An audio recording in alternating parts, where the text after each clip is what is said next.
تخلیق عالم اللہ تعالیٰ کی قدرت کا شاہکار ہے۔ ساری کائنات اللہ تعالیٰ نے پیدا فرمائی ہے۔ پوری دنیا کی پیدائش کی ابتدا اتوار کے دن سے ہوئی اور تخلیق عالم کی انتہا وہ جمعے کے دن ہوئی۔ تو اتوار کے دن ابتدا کی وجہ سے نصارہ نے اس دن کو اپنے لیے عید شمار کر لیا، خوشی کا دن۔ یہی وجہ ہے کہ عیسائی اتوار کے دن چھٹی مناتے ہیں، یہ ان کی خوشی کا دن ہے کہ اس دن تخلیق عالم کی ابتدا ہوئی تھی۔ اور جمعے کے دن اس کا اختتام ہوا تھا، تو اہل اسلام جمعے کے دن کو سب سے افضل دن مانتے ہیں، جمعے کے دن کو افضل دن مانتے ہیں، بہترین دن مانتے ہیں۔ اور یہودی جو ہے وہ ہفتے کے دن کو عید کا دن مانتے ہیں، چھٹی کا دن مانتے ہیں، کہ جس دن تخلیق عالم کی انتہا ہوئی اس کے بعد کے دن کو۔ اور یہودیوں کے ہاں جو کٹر یہودی ہیں، یہودیت کی تعلیمات پر عمل پیرا ہیں، وہ اس دن سواری پر بھی سوار نہیں ہوتے۔ ان کے عقیدے کے مطابق چھٹی کا دن ہے، خوشی کا دن ہے، تو اس دن سواری پر بھی سوار نہیں ہوتے سفر کی نیت سے۔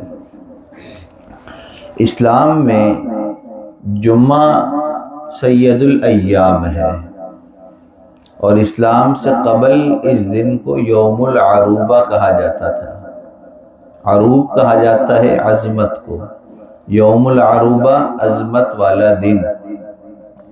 اللہ کے محبوب صلی اللہ علیہ وسلم نے اس دن کو سید الایام کہا۔ حدیث مبارکہ کا مفہوم ہے، اللہ کے محبوب صلی اللہ علیہ وسلم نے فرمایا کہ جمعے کا دن تمام دنوں کا سردار ہے، یہ فضیلت والا دن ہے۔ اور تاریخی واقعات میں، تاریخی کتابوں میں بہت سارے کاموں کا تذکرہ ہے جن کا تعلق جمعے کے دن کے ساتھ ہے۔ جسے حدیث مبارکہ میں آتا ہے، اللہ کے محبوب صلی اللہ علیہ وسلم نے فرمایا، جس کا مفہوم ہے کہ حضرت آدم علیہ السلام کی پیدائش جمعے کے دن ہوئی۔ حضرت آدم علیہ السلام کو اللہ تعالیٰ نے امتحان میں پاس ہونے پر انعام دیا کہ فرشتوں کو حکم دیا کہ آدم کو سجدہ کریں، تو یہ جو سجدے والا دن تھا یہ بھی جمعے کا دن تھا۔ اور پھر آدم علیہ السلام کو اللہ تعالیٰ نے دنیا میں بھیج دیا، تو وہ دن بھی جمعے کا دن تھا۔ آدم علیہ السلام کی وفات ہو گئی، تو آپ کی وفات کا دن وہ بھی جمعے کا دن تھا۔ حضرت ادریس علیہ السلام اللہ کے وہ نبی ہیں جن کے بارے میں آتا ہے جن کو آسمان پر اٹھا لیا گیا تھا۔ تو ادریس علیہ السلام کو آسمانوں پر جس دن اٹھایا گیا تھا تو وہ جمعے کا دن تھا۔ حضرت نوح علیہ السلام اللہ کے وہ نبی ہیں کہ جن کے زمانے میں نافرمانوں پر اللہ کا عذاب ایسا نازل ہوا کہ زمین سے بھی پانی ابلا اور آسمان سے بھی پانی نازل ہوا، یہاں تک کہ اہل ایمان جو کشتی میں سوار تھے صرف وہی محفوظ رہے، باقی پوری زمین پانی پانی ہو گئی۔ اس پانی کے اندر کشتی کے ہوتے ہوئے اللہ کے نبی حضرت نوح علیہ السلام نے دعا کی کہ اللہ ہماری کشتی کو کنارے لگا دیجئے۔ اللہ تعالیٰ نے نوح علیہ السلام کی کشتی کو جس پہاڑی کے دامن کے ساتھ ٹکایا اور روکا، اور جب پانی کم ہوا تو وہ دن جمعے کا دن تھا۔ حضرت ابراہیم علیہ السلام اللہ کے خلیل ہیں، اللہ کے نبی ہیں۔ یہودی نصرانی سب کے سب ابراہیم علیہ السلام کو اپنا نبی مانتے ہیں۔ ابراہیم علیہ السلام کی یوم ولادت والا دن وہ جمعے کا دن ہے۔ حضرت ابراہیم علیہ السلام نے توحید کے کلمے کو بلند کیا، اور آپ کے زمانے میں جو بادشاہ تھا نمرود، اس کو آپ نے توحید کی دعوت دی۔ وہ خدائی کا دعویٰ کر بیٹھا تھا، آپ نے بتلایا کہ تو خدا نہیں بلکہ اللہ ہمارا خدا ہے، وہی ہمارا خالق اور مالک ہے۔ حضرت ابراہیم علیہ السلام کی اس دعوت توحید سے پریشان ہو کر آپ کو سزا دینا چاہا، آپ کو ختم کرنے کا ارادہ کیا تو ابراہیم علیہ السلام کے لیے آگ جلائی گئی، اور اس آگ کے اندر آپ کو ڈالا گیا اس غرض سے کہ آپ جل کر خاک اور راکھ ہو جائیں گے۔ اللہ تعالیٰ نے آگ کو حکم دیا یا نار کونی برداً و سلاما، اے آگ تو ٹھنڈی اور سلامتی والی ہو جا۔ ابراہیم علیہ السلام آگ میں تھے اور آگ میں محفوظ رہے۔ آپ کے ہاتھوں میں بندی رسیاں تو جل گئیں لیکن بدن کا بال بھی نہیں جلا۔ تو جس دن ابراہیم علیہ السلام کو اس آگ سے اللہ نے نجات عطا فرمائی وہ دن جمعے کا دن تھا۔ ابراہیم علیہ السلام کو اللہ تعالیٰ نے حکم دیا کہ مکہ آئیے، آپ مکہ آئے۔ آپ کے بیٹے حضرت اسماعیل علیہ السلام یہاں پر آباد تھے۔ اللہ نے حکم دیا کہ اپنے بیٹے کے ساتھ مل کر بیت اللہ کو تعمیر کیجیے۔ تو کتابوں میں لکھا ہے ابراہیم علیہ السلام نے بیت اللہ کی تعمیر کی ابتدا جب کی تو وہ جمعے کا دن تھا۔ اللہ تعالیٰ نے ابراہیم علیہ السلام کو اپنا خلیل بنایا ہے۔ خلیل بہت قریبی دوست کو کہا جاتا ہے جو بہت زیادہ عزیز ہو، تو اللہ کے آپ بہت قریبی تھے، خلیل اپنا بنایا۔ تو خلیل کا لقب اور صفت اللہ نے آپ کو عطا کی تو وہ دن جمعے کا دن تھا۔ حضرت یعقوب علیہ السلام جو حضرت یوسف علیہ السلام کے والد ہیں، ابراہیم علیہ السلام کے پوتے ہیں، حضرت اسحاق کے بیٹے ہیں، تو یعقوب علیہ السلام اپنے بیٹے حضرت یوسف سے بہت زیادہ محبت کرتے تھے۔ یوسف علیہ السلام کے بھائیوں نے اپنے بھائی کو والد سے جدا کرنے کے لیے کنویں میں ڈال دیا، جس کی وجہ سے یعقوب علیہ السلام آپ کی جدائی میں رونے لگے اور اتنا روتے تھے کہ آپ کی آنکھوں کی بینائی چلی گئی۔ اور پھر ایک وقت آیا کہ یوسف علیہ السلام کی قمیض اور کرتا جو انہوں نے مصر سے اپنے والد کے لیے بھیجا تو وہ انہوں نے اپنی آنکھوں پر لگایا تو اللہ نے ان کو بینائی عطا فرما دی۔ تو کتابوں میں لکھا ہے کہ یعقوب علیہ السلام کی آنکھوں کی بینائی جس دن واپس آئی وہ جمعے کا دن تھا۔ یوسف علیہ السلام کو بھائیوں نے کنویں میں ڈال دیا، ایک قافلہ آیا، قافلے والوں نے پانی کی غرض سے ڈول ڈالا اور اس کے اندر یوسف علیہ السلام باہر نکل آئے۔ تو یوسف علیہ السلام کو کنویں سے اللہ نے نجات عطا فرمائی تو وہ جمعے کا دن تھا۔ حضرت موسیٰ علیہ السلام نے فرعون کو دعوت حق دی کہ تو خدا نہیں بلکہ خدا تو ہمارا اللہ ہے جس نے ہمیں پیدا کیا ہے، جو ہمارا خالق اور مالک ہے۔ لیکن بات اتنی بڑی کہ وہ موسیٰ علیہ السلام کا دشمن بن گیا، اور ایسا دشمن کہ آپ کو قتل کرنے کا ارادہ کر لیا، ختم کرنے کا ارادہ کر لیا۔ موسیٰ علیہ السلام اللہ کے حکم سے اپنی قوم والوں کو ظلم سے بچانے کے لیے وہاں سے لے کر نکلے، اور جب سفر پر نکل گئے تو پیچھے فرعون کو محسوس ہوا کہ یہ تو ہم سے بھاگ رہے ہیں، اس نے پیچھا شروع کیا۔ موسیٰ علیہ السلام جب آگے گئے تو آگے پانی تھا، اب پانی کے اندر راستہ نہیں تھا۔ اللہ نے حکم دیا کہ پانی کے اندر جو ہے عصا ماریے۔ 12 قبیلے تھے آپ کی قوم کے، بنی اسرائیل کے، تو 12 جگہ پر آپ نے راستہ مارا، 12 قبیلوں کے لیے الگ الگ راستہ اللہ نے بنا دیا، اور وہاں سے آپ پانی میں داخل ہوئے گھوڑوں سمیت، اور پانی سے وہاں پر باہر صحیح سلامت اللہ نے باہر نکال دیا کہ گھوڑوں کے کھر بھی گیلے نہیں ہوئے۔ اور فرعون آپ کا پیچھا کرتا ہوا اپنے لشکر سمیت ان کے پیچھے پانی میں آ گیا انہی راستوں پر، لیکن موسیٰ علیہ السلام جیسے ہی پانی سے باہر لشکر سمیت ہوئے، اللہ نے پانی کو حکم دیا کہ وہ پانی جاری ہوا۔ فرعون اپنے لشکر سمیت پانی میں ڈوب کر مر گیا، ہلاک ہو گیا، جہنم واصل ہو گیا۔ حضرت موسیٰ علیہ السلام کو فرعونیوں سے اللہ نے جس دن نجات عطا فرمائی وہ دن جمعے کا دن تھا۔ جمعے کے دن کے بڑے فضائل ہیں، بڑی تاریخ ہے۔ حضرت سلیمان علیہ السلام اللہ کے وہ نبی ہیں جن کو اللہ تعالیٰ نے نبوت بھی عطا فرمائی اور بادشاہت بھی عطا فرمائی، اور ایسی بادشاہت جو ان سے پہلے کسی کو نہیں دی اور اس کے بعد بھی کسی کو نہیں ملے گی، ایسی بادشاہت تھی۔ چرند پر، پرند پر، ہواؤں پر، ہر چیز پر آپ کا حکم چلا کرتا تھا۔ تمام چرند پرند کی آوازوں کو، ان کی بولیوں کو، باتوں کو آپ سمجھتے تھے، ان سے ہم کلام ہوا کرتے تھے۔ سلیمان علیہ السلام کو ایسی بادشاہت اللہ نے جس دن عطا فرمائی وہ جمعے کا دن تھا۔ حضرت یونس علیہ السلام اللہ کے حکم سے مچھلی کے پیٹ میں چلے گئے اور وہ مچھلی دوسری بڑی مچھلی کے اندر چلی گئی۔ 3 اندھیروں کے اندر یونس علیہ السلام پہنچ چکے اور وہاں جا کر آپ نے کہا لا الہ الا انت سبحانک انی کنت من الظالمین۔ مسلسل اس تسبیح کا ورد کیا، اللہ نے مچھلی کے پیٹ سے دوبارہ آپ کو دنیا کے اندر بھیجا، پانی کے کنارے پر آ کر مچھلی آپ کو باہر نکالا اور آپ دوبارہ خشکی میں آ گئے۔ تو جس دن مچھلی کے پیٹ سے اللہ نے آپ کو دوبارہ نجات دی وہ جمعے کا دن تھا۔ اور اس تسبیح کے بارے میں آپ کو بتلا دوں کہ علماء کرام فرماتے ہیں کہ انسان کتنی بھی مشکلات میں آ جائے، پریشانی میں آ جائے، کوئی قیمتی چیز گم ہو جائے، کوئی حالات کی تنگیوں کے اندر آ جائے، جس طرح کے بھی حالات میں آ جائے، تو اگر وہ اپنے ان حالات کے اندھیروں سے، ان بندشوں سے بچنا چاہتا ہے، نکلنا چاہتا ہے، تو لا الہ الا انت سبحانک انی کنت من الظالمین آیت کریمہ کا ورد کا اہتمام کرے، اللہ تعالیٰ ہر اندھیرے سے، ہر پریشانی سے نجات عطا فرما دیں گے۔ مثال کے طور پر ہم گناہوں میں گھرے ہوئے ہیں، گناہوں کی وجہ سے ہم پریشان ہیں کہ کس طرح نیک بن جائیں، اس تسبیح کا اہتمام کریں۔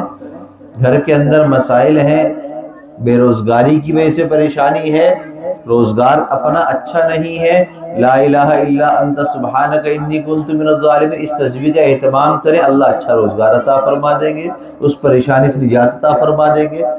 اسی طریقے سے گھریلو جھگڑے کی وجہ سے پریشان ہیں، بیوی سے چپکلش ہے، بچے نافرمان ہیں، حالات بہتر نہیں ہیں، چاہنے کے باوجود بھی حالات صحیح نہیں ہو رہے ہیں، آیت کریمہ کا ورد شروع کر دیں، اللہ ان مشکلات سے نجات عطا فرما دیں گے۔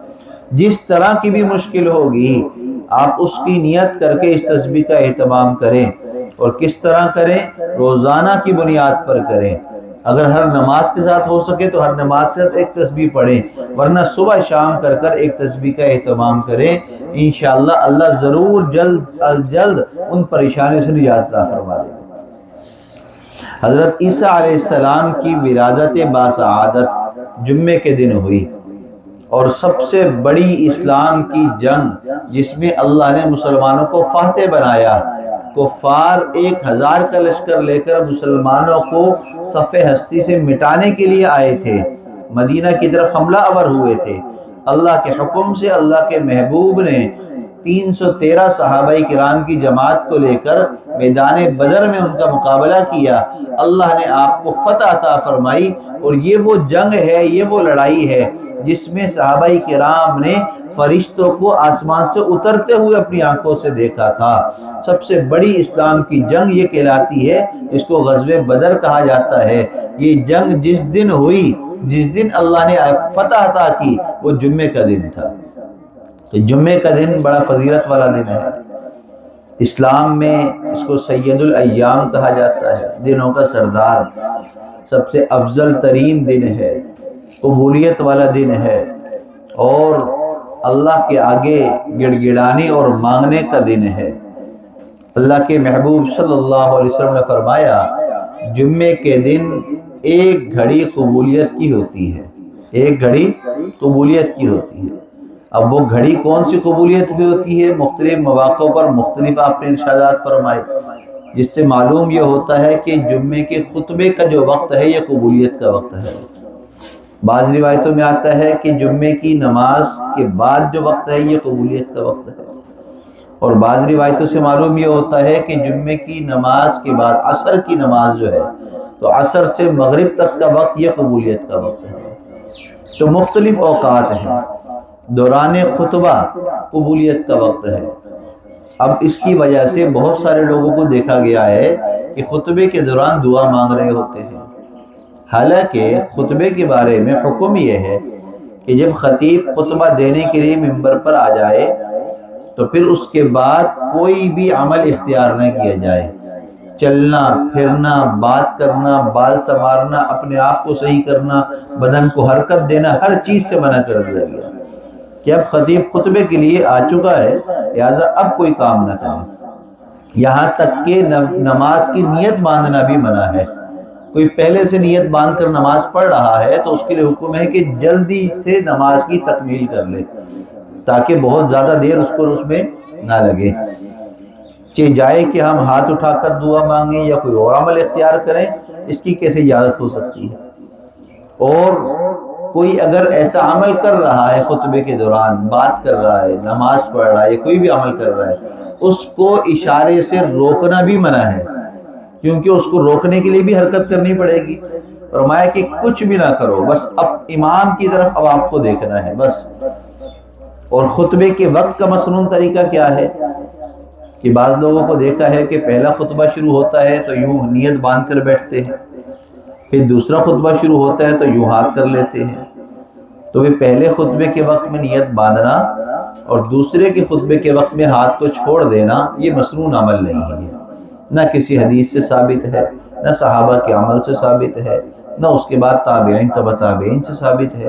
یہ ہم نے خود ہی احتراماً یہ عمل شروع کر دیا کہ خطبہ عربی میں ہوتا ہے، اس میں آیتیں پڑھی جاتی ہیں، تو احترام کے طور پر لوگوں نے نیت باندھی تو لوگ سمجھے کہ واقعی میں کوئی سنت طریقہ ہے تو رائج ہو گیا ہمارے ہاں۔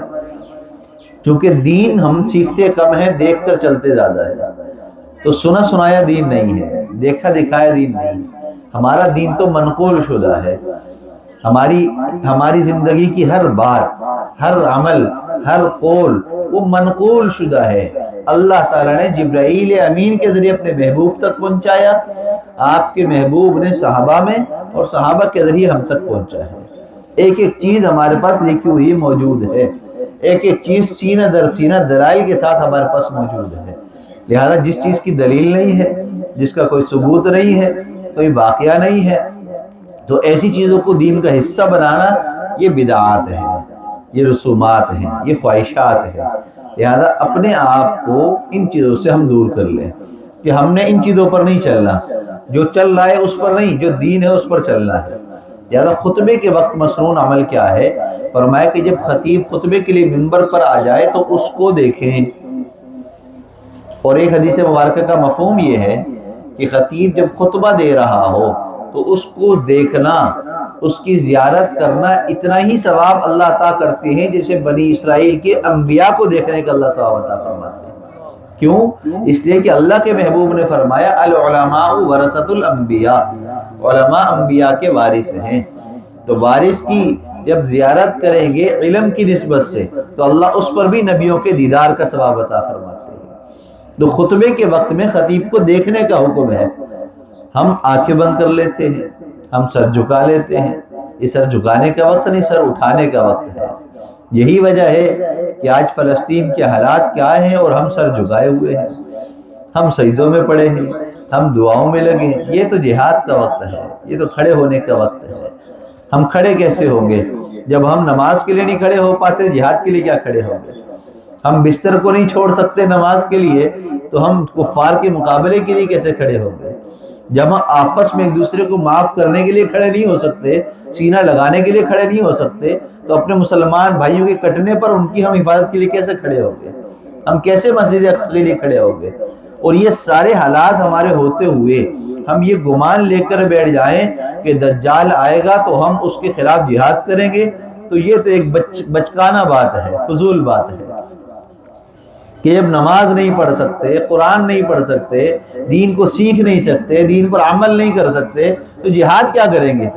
جہاد تو مجاہد کا کام ہے، جہاد تو انبیاء کی صفت ہے، جہاد تو صحابہ کی صفت ہے، اور صحابہ کی صفات تو رحماء بینہم، آپس میں رحم دل، تراہم رکعا سجدا، ان کے چہروں پر سجدے اور رکوع کے نشانات تھے، وہ اس کا اہتمام کیا کرتے تھے۔